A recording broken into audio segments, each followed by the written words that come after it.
So it was you? My husband sent you all our money. She's carrying my child. What is she doing in my house? Take her away. Calm down, he's my man and the father of my child. We need to find a solution.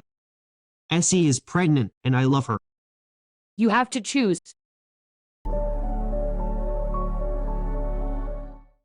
In the small African village of Lumumba, the sun would rise each morning over the dusty red earth and lush green trees. This village was home to two neighbors who lived across from each other. One house belonged to a happy couple, Kofi and Nia. They were always seen smiling and helping one another. Their home was filled with the joyful laughter of their two children, who ran around playing in the yard. Across the street lived Essie, a single woman around the same age as Nia. Essie also had two children, but her life was much different from Nia's. Issa had dropped out of school when she was young because she kept failing her classes. She was known for being rebellious and always causing trouble for her parents.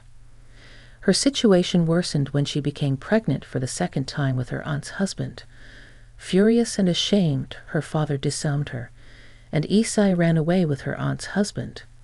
He had promised her the world, even building her a small two-room house, but eventually he returned to his wife, leaving Esai to raise her children alone. From her window, Esai would watch Kofi and Nia every day. She saw them laughing together, sharing meals, and walking hand in hand through the village with their children. Each time she saw them, her heart grew heavier with jealousy.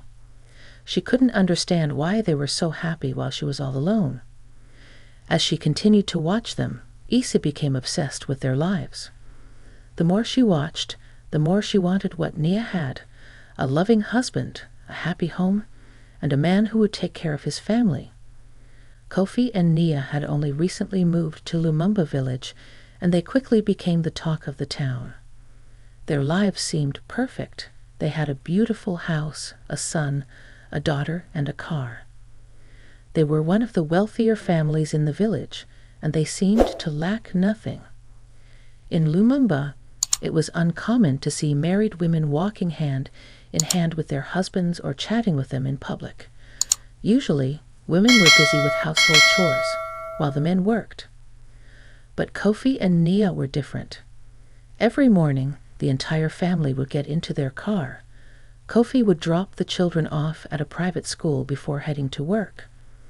Nia was not like other women in the village who stayed at home. She was a successful tailor with a thriving clothing shop in town, which she was expanding into a factory. Although she was friendly, Nia was somewhat mysterious. She would greet her neighbors with a warm smile, but didn't engage in long conversations. Her children played together in their yard, but rarely mingled with other kids on the street. While most villagers eventually stopped being curious about the new family, Issa couldn't let it go. A few days after Kofi and Nia moved in, Issa decided to visit their house, hoping to make friends. When she knocked on the door, Nia greeted her kindly and introduced herself, her husband Kofi, and their two children. However, Nia only spoke to Essie at the doorstep and didn't invite her inside. Essie felt hurt by this cold reception. As she walked back to her house, she couldn't stop thinking about it. Instead of going home, she visited another neighbor to vent her frustrations. "I went to welcome her, but she was so rude," Essie complained. "She didn't even invite me in for a cup of tea." The neighbor tried to change the subject, but Essie's mind was fixated on Nia. She would stand by her window, watching the new family. She noticed every detail of their routine: when they left in the morning, when they returned in the evening, and how Kofi always helped carry groceries from the car. Each time Essie saw this, she felt a sharp sting of jealousy. She paced back and forth in her small two-room house, unable to stop thinking about Nia and Kofi's perfect life. The sight of their happiness only made her feel more alone and restless. She wanted what they had, and the desire gnawed at her every single day. One day, as Essie watched from her window, she noticed Nia leaving the house in a hurry, driving off quickly. This was the first time Essie had seen Kofi and Nia apart. Sensing an opportunity, Essie hurried over to their house. She found Kofi alone, and he invited her into the living room. After greeting him, Essie told Kofi a sob story about not having enough food and asked to borrow some sugar. Feeling sorry for her, Kofi went into the kitchen to get some. While he was gone, Essie looked around the living room, marveling at how beautifully decorated it was. It felt like she was in a house from the city, not their small village.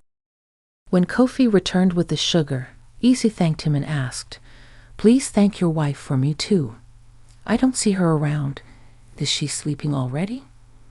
"No," Kofi replied. "She went to her mother's village.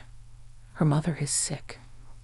As Kofi walked Essie out, she left the house feeling oddly happy. She couldn't help but giggle at how kind Kofi had been to her, a smile spreading across her face as she made her way back home. The next day, Essie watched from her window as Kofi watered his garden. She noticed that Nia's car was still gone. It was a Sunday afternoon, and Essie saw her chance again. She walked over to Kofi's house, carrying the cup he had given her sugar in and a container of food. "I thought I should cook you lunch since your wife isn't here. You must be starving," Essie said with a smile. Kofi looked surprised. "My wife cooked enough for the whole weekend. Even if she hadn't, I can cook for myself." "But you're a man," Essie insisted. "You shouldn't be eating leftovers or cooking for yourself. A man deserves respect. Please just sit down and taste what I made for you." "I can't eat right now," Kofi said. "I'm already full." But Essie was persistent. She took a small bite of the food and tried to feed it to him herself. Just then, the sound of a car pulling into the driveway interrupted them. Kofi's children ran out of the car, rushing toward the house to find their father. Nia had returned. Kofi, with a wide smile, went to greet his family. Essie, who had followed him outside, stood there watching the joyful reunion. Nia greeted Essie briefly, her attention focused on her children and husband. They all walked inside, laughing and talking about Nia's trip. As they entered the house, Nia noticed a container on the coffee table filled with rice. "Whose container is this?" she asked Kofi. "It's Essie's," Kofi explained. "She came by to borrow sugar and brought this food today." Nia's face clouded with concern. A woman they had met only once was now bringing food for her husband. She didn't like it at all, but she had more pressing issues to worry about, her sick mother. Still, the incident left a lingering unease in her heart. The next morning, Nia took the container of rice and threw it in the bin before leaving for work. Essie saw this through her window, standing quietly as she watched Nia drive away with her family. Another weekend came, and just like before, Nia left with her kids, leaving Kofi alone. In the evening, Essie walked over to Kofi's house and knocked on the door. When Kofi opened it, he was stunned. "Oh wow, you look..." he stammered, unable to finish his sentence. Essie looked different, glowing and dressed in a way he had never seen before. Kofi was speechless, struggling to find words, swallowing hard as if he were out of breath. "Aren't you going to let me in?" Essie said with a smile, grabbing Kofi's hand and leading him inside. Kofi followed her, feeling a strange mix of emotions as she led him into one of the bedrooms. The following morning, they woke up together. Kofi, still in awe of Essie, just stared at her, smiling. "I feel like I'm falling in love with you. I've never felt this way about anyone before," Kofi said, looking helpless as he leaned on Essie. She smiled back at him as she got up to leave. "When will I see you again? Let me have your number at least," Kofi pleaded, taking out his phone as he walked Essie to the door. Essie gave him a knowing smile and left, leaving Kofi standing there, his heart and mind tangled in a web of confusion. Kofi couldn't wait for the weekend to arrive. Each day seemed to drag on forever. After work, he found himself pretending to tend the garden just for a chance to call Essie and ask her to come outside. "Please, I miss you. Can you come out and clean your yard?" Kofi would say. Essie would oblige, stepping out in a short dress, holding a broom, and sweeping the yard at sunset. Her presence made Kofi's heart race. "You love your garden these days," Naya remarked one evening, walking toward him. "You've been tending to it since Monday, and now it's Thursday and you're still at it." Caught off guard, Kofi quickly pretended to be busy, but he couldn't hide his nervous glance at Essie. Nia handed him a glass of water, and as she turned to leave, she noticed Essie sweeping. She waved at Essie and told Kofi to come inside. "Did you see how Essie was acting?" Nia asked. "No, I didn't even notice her. Where was she?" Kofi lied.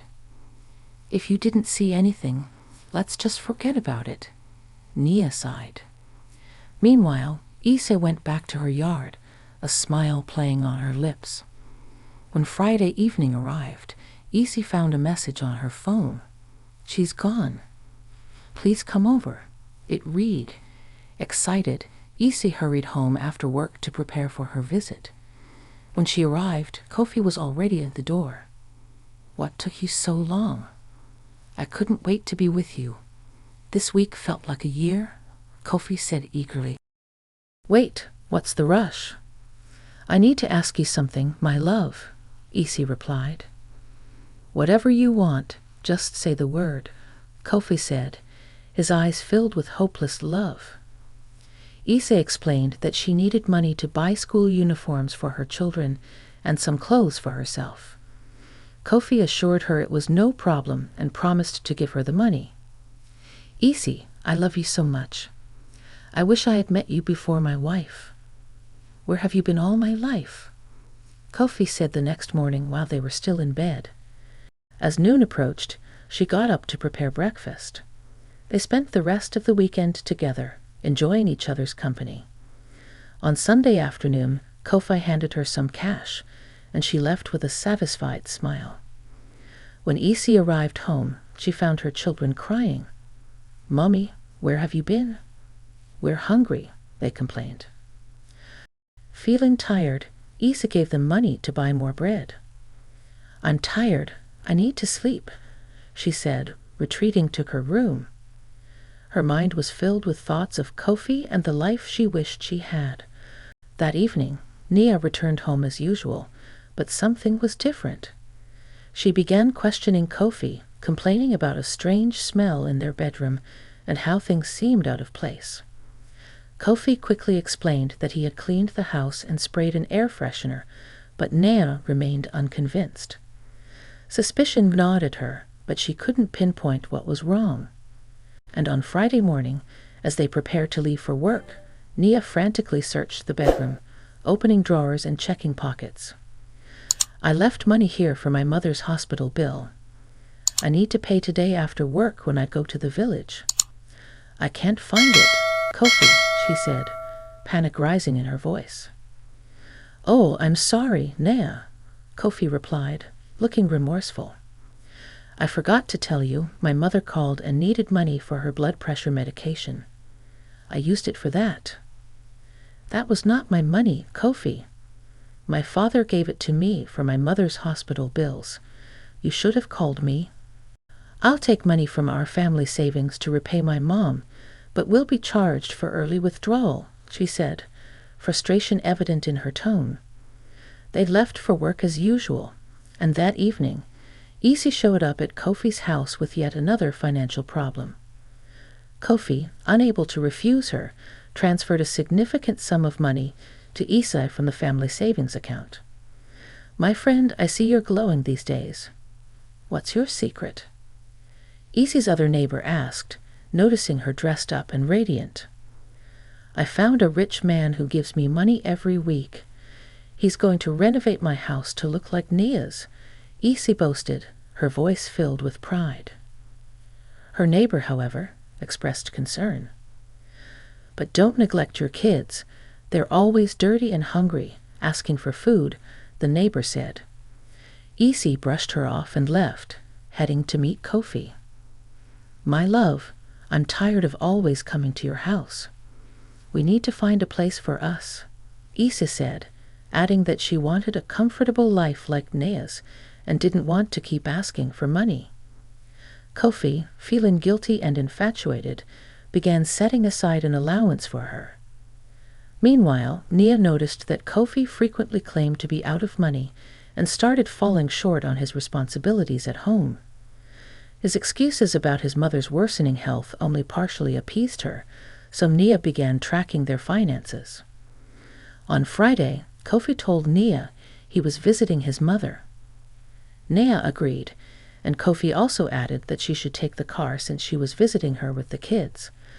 That evening, at her mother's house, Nia, while monitoring their funds, discovered a huge sum missing from their savings. Panicked, she drove to her mother-in-law's house, only to learn that Kofi hadn't been there. Nia rushed back, trying to reach Kofi on the phone, but he didn't answer. On Saturday, a visit to the bank revealed that the missing funds had been transferred to someone named Essie. When Kofi returned on Sunday evening, bragging about his mother's health and the produce she had sent, Nia couldn't contain her anger. "Stop lying, Kofi. Where have you been?" she shouted, waving the bank statements. "Who is Essie?" Kofi feigned ignorance, claiming the money must have been scammed from their account and that he had gone on a vacation with some friends. But Nia, furious and heartbroken, knew he was lying. The tension between them escalated throughout the week, but Kofi found solace in Essie's arms. One evening, as Nia stood on the veranda, she saw Kofi watching Essie. Overcome with rage, she stormed past him and confronted Essie. "Is that my wig?" Nia shouted, recognizing it instantly. "What do you mean? Are you the only one who wears wigs in this village?" Essie retorted. Nia ripped the wig off Essie's head. "This is my wig. Look, this is how I cut my wigs, but I can't wear it anymore. I'm going to burn it," she declared. "Tell me, did you steal it?" Essie let go, laughing. "You don't know me well, do you?" "So it was you?" Nia screamed. "My husband sent you all our money." She lunged at Essie, but Kofi intervened, separating them as the neighbors gathered to watch. "She's carrying my child," Kofi shouted, stunning Nia into silence. She rushed inside. Kofi and Essie followed her in. "What is she doing in my house? Take her away," Nia yelled. Essie stood her ground. "Calm down. He's my man and the father of my child," she said, sitting down. Kofi, still holding Nia, said, "We need to find a solution. Essie is pregnant, and I love her." Nia, devastated, gave Kofi an ultimatum. "You have to choose," she demanded. Essie leaned closer to Kofi, rubbing his shoulder. Kofi then declared, "I choose Essie. She loves me and treats me with respect, but you have always been complaining. I'm tired, and Essie gives me peace." Holding Essie's hand, Kofi walked out, leaving Nia in tears.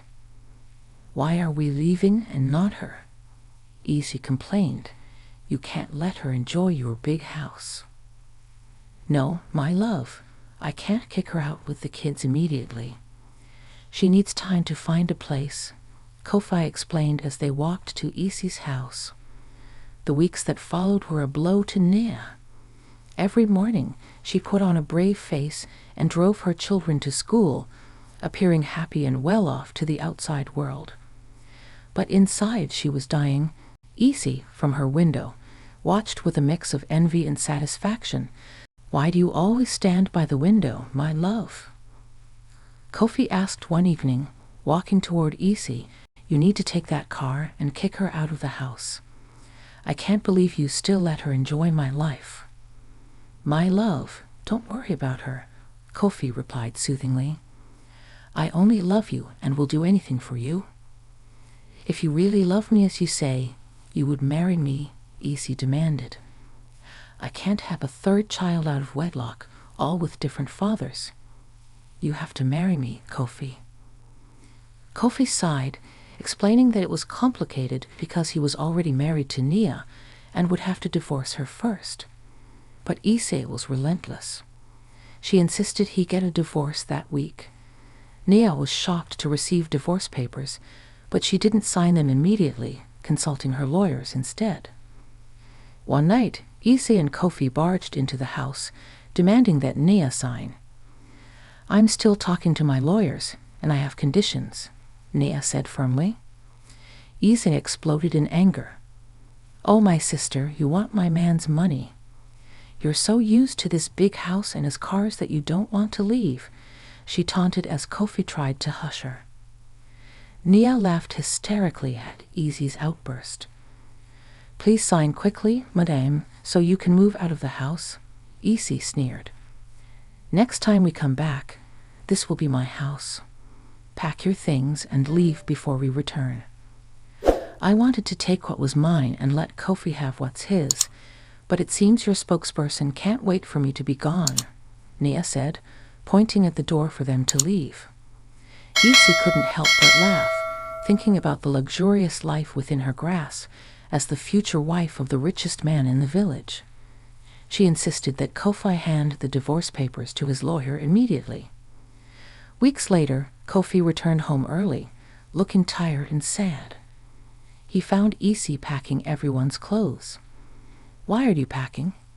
he asked, sinking into the dirty living room couch. "It's time to move into the big house that Nia has overstayed in," Essie replied. Kofi sat quietly, his heart heavy. Essie moved closer, sensing something was wrong. "My love, what's happening? Don't you want to leave?" Kofi looked defeated. "It's not that, my love. We can't move to that house. It's not mine. It's Nia's." "What do you mean it's not yours? You told me what's hers is yours. Something about 50-50ths, Essie said, throwing down the bags in frustration. Kofi explained that Nia came from a wealthy family. Her father had bought the old house and demolished it to build a new one. Everything that Kofi hadn't bought was under her family's trust. "I don't even understand what you're saying. And the car? What about the car?" Essie shouted, her voice shaking with frustration. "The car was given to her by her father. It's under his name, not ours." Essie's eyes widened in disbelief. "So we can't even keep the car?" Kofi nodded sadly. "That's right. The only thing Nia truly owns is her business, but it's in debt since she started expanding. Because we're married in community of property, I have to pay half of those debts. And it's not just that," he continued, his voice growing more somber. "I work at Nia's father's factory. He's keeping me employed so I can pay off her debts. Half of my pension will go to her as well, which will probably be used to clear those debts." Essie's face twisted in anger and confusion. "So you're telling me you're stuck paying off her debts, and we get nothing? No car, no house, nothing?" Kofi looked at her with weary eyes. "Yes, that's exactly what I'm saying." Essie felt a surge of panic. Her dreams of a luxurious life were crumbling before her eyes. "So you're poor? Kofi, you're a poor man." She screamed repeatedly, the reality sinking in. "What am I going to do?" she cried, pacing back and forth. "I left my job for this." Overwhelmed, she retreated to her tiny bedroom, slamming the door behind her. Through the walls, Kofi could hear her sobbing. "I used a charm on a poor man," she thought to herself. "I don't even love him. What am I going to do?" That night, Essie locked herself in her room, leaving Kofi to share the other room with the children. The days that followed were filled with tension. Essie's resentment for Kofi grew stronger with each passing moment. The care and affection she once showed were gone. She ordered him around, making him do all the chores, treating him like a servant. Everyone in the village soon knew that Kofi was now the woman in Essie's house. Yet, desperately in love, Kofi continued to do whatever she asked, still hoping to make things right. When Kofi's family heard about his degrading living conditions, they decided to intervene. Arriving at Essie's house, they were shocked to find Kofi kneeling on the floor, mopping. They confronted Essie and demanded that Kofi come with them. Reluctantly, Essie agreed.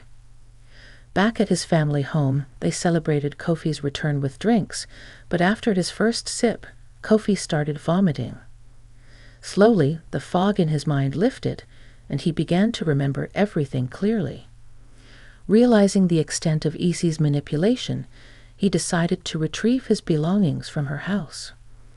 Filled with rage, he stormed into Essie's house, grabbing her by the neck and pinning her against the wall. "What did you do to me?" he demanded, his voice trembling with fury. Essie, gasping for breath, confessed, "I used a charm on you that night I came to your house. I fed you a love potion so you would see only me." Kofi's rage intensified. "You demon, you made me lose my good woman and family," he cried. "I will finish you today." Alerted by the commotion, Essie's neighbor rushed in and pulled Kofi away. "It's not worth going to jail for," she screamed, struggling to pull Kofi away. "Think of your kids." Kofi let go, leaving Essie collapsed on the floor, sobbing. He gathered his few belongings and left. The neighbor took care of Essie, trying to ease her pain with a warm cloth. "Essie, let me take you to the clinic to check if the baby is okay," the neighbor suggested, but Essie only cried silently, tears streaming down her cheeks. "I thought I had it all. I regret everything. I envied Nia's life so much that I ruined mine. What will I do with 3 children and no job?" She whispered, her voice barely audible. The neighbor tried to console her, promising to help her find a job, but Essie continued to cry. Kofi went to Nia to apologize, but his words could not mend the broken family. Though he was allowed to visit his children, the rift remained. Essie also tried to apologize to Nia, but Nia showed little interest, having moved on with her life, opening another business, and finding peace once more. The scars of the past lingered, but Nia had learned to live again, stronger and wiser than before.